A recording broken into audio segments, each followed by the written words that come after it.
안녕하세요. 서울대학교 의학연구원 감염병연구소 연구부교수로 연구 중인 정혜원입니다. 오늘은 2026년 6월에 캔서 커뮤니케이션스에 퍼블리시된 논문에 대해서 간략하게 설명드리도록 하겠습니다. 본 연구의 주요 테마인 방사선 치료는 종양 환자에 있어서 수술과 항암 치료와 함께 굉장히 중요한 필수 선택지 중 하나입니다. 방사선 치료는 종양 부위에 에너지를 전달하여 세포의 DNA 손상을 유도함으로써 세포 사멸을 유도하는 치료법입니다. 특히 암세포와 같이 무분별한 증식을 하는 세포에게서는 이러한 DNA 손상에 대한 데미지를 크게 받을 수 있어서 이러한 암세포를 효과적으로 죽일 수 있는 치료로 사용이 되고 있습니다. 하지만 방사선 치료의 원리에서 알 수 있듯이 이런 방사선 치료는 사실 단순히 딱 암세포에만 특이적으로 전달할 수 있는 치료법은 아닙니다. 따라서 문제가 되는 점이 이런 방사선 치료가 저희 타겟으로 하고 있는 암세포뿐만 아니라 주변의 이런 정상 조직에도 영향을 미칠 수가 있고 이로 인한 톡시서티가 조절해야 될 중요한 부분입니다. 따라서 임상에서 적용하고 있는 부분은 fractionation이라는 개념으로 암세포를 효과적일 수 있는 고설량의 방사선 대신에 저설량의 방사선을 여러 번 나눠서 주게 되고 그에 따라서 그 중간에 정상 조직이 다시 회복할 수 있는 시간을 주게 됩니다. 하지만 문제는 이러한 시간 동안 저희가 정상 세포가 다시 살아날 수 있는 시간을 줄 수도 있지만 동시에 암세포도 다시 살아나서 주변에 적응을 함으로써 궁극적으로는 방사선에 대한 저항성을 가질 수 있게 될 수 있다는 한계점이 남아 있습니다. 이렇게 방사선에 대한 저항성을 갖게 되는 기전으로 잘 알려져 있는 것이 바로 종양 주변에 있는 종양 미세환경입니다. 앞서 말씀드렸듯이 방사선은 종양세포뿐만 아니라 종양세포 옆에 존재하는 미세환경에도 영향을 미칠 수가 있는데 우선 첫 번째로는 방사선 자체가 이런 미세환경에 영향을 줄 수도 있고 또는 방사선에 의해서 죽거나 또는 죽어가는 암세포가 분비하는 인자에 의해서 면역세포들이 몰려오고 이러한 면역세포들이 크게 재편이 될 수가 있습니다. 그 중에서도 저희는 종양 미세환경의 대부분을 차지하고 있고 또 방사선을 조사했을 때 이렇게 죽어가는 세포를 정리하러 오는 면역세포인 이 마크로파지에 주목하게 되었습니다. 저희가 우선 마우스 대장암 세포인 이 MC38의 모델에서 마우스 종양 모델에서 방사선 조사 후에 마크로파지가 몰려오는 정도를 염색을 해본 결과 CD68이라는 마크로파지 마커를 염색을 했을 때 암세포 주변에 이렇게 마크로파지들이 몰려오는 것을 확인할 수가 있었습니다. 또한 흥미로운 점은 이런 실제 식도암 환자에서 방사선 조사 후에 면역세포를 염색을 해보면 굉장히 많은 면역세포들이 몰려와 있고 특히 CD68과 CD163으로 염색이 되는 이런 마크로파지는 이렇게 암 주변의 스트로마뿐만 아니라 이 종양 내부 깊숙한 부분까지 침투해서 훨씬 암세포와의 상호작용에 용이하다라는 점을 알 수가 있었습니다.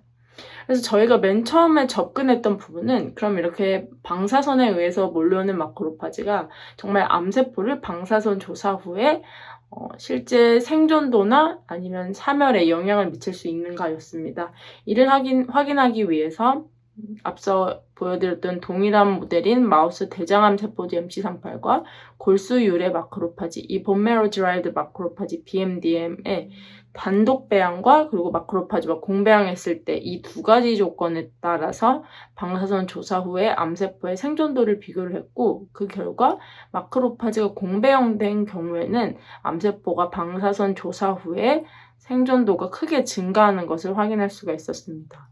더 흥미로웠던 점은 이 방사선 조사 후에 이 두 가지 세포 간의 공간적인 분포였는데 보시면 방사선 조사 후에 그 살아남아있는 암세포들을 추적 관찰을 해봤을 때 F4AT로 염색되는 마크로파지가 여기 살아남은 암세포 주변에 항상 같이 근접거리에 위치한다는 점이었습니다. 그럼 이러한 마크로파지의 접촉이 실제로 이런 마크로파지 맥의 방사선 저항성이 중요한지를 확인하기 위해서 마크로파지 공배양 조건을 두 가지로 세분화했습니다.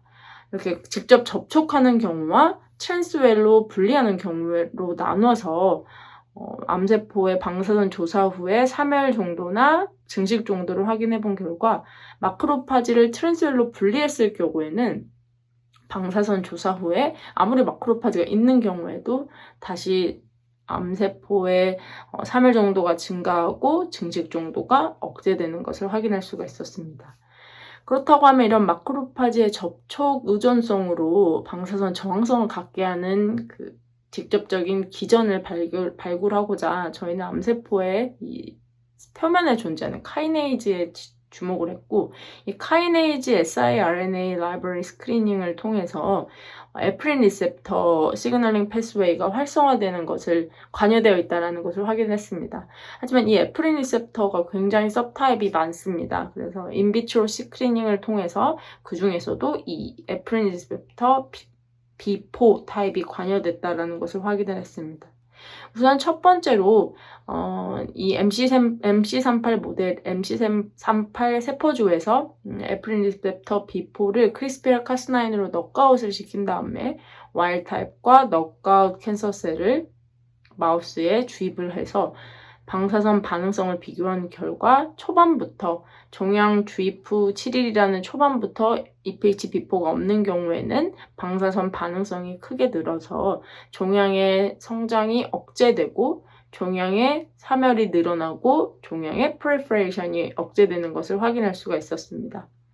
관련 기전으로는 이 와일드 타입과 넉아웃 암세포를 각각 마크로파지와 공배양한 후에 암세포만 분리해서 RNA 시퀀싱을 진행을 했고, 그 결과 넉아웃에 비해서 와일드 타입 튜머셀에서는 페롭토시스라는 이 철에 의해서 활성화되는 리피드 ROS가 늘어나서 셀데스가 유도되는 이 페롭토시스 관련 인자들, 정확히 말하면 페롭토시스를 프로텍션 시킬 수 있는 인자들이 와일드 타입 캔서셀에서는 더 증가되어 있는 것을 확인할 수 있었고, 사실 셀데스가 굉장히 다양한데 그 중에서 이제 페롭토시스, 네크롭토시스, 에이팝토시스에 대한 각각의 이니비터를 처리하고 와일드 타입과 넉아웃의 생존도를 비교한 결과 이제 페롭토시스가 억제되었을 때에 선택적으로 와일드 타입과 넉아웃의 3일 정도가 차이 나는 것을 확인을 함으로써 페롭토시스가 관여되어 있다는 점을 실험적으로 확인하였습니다.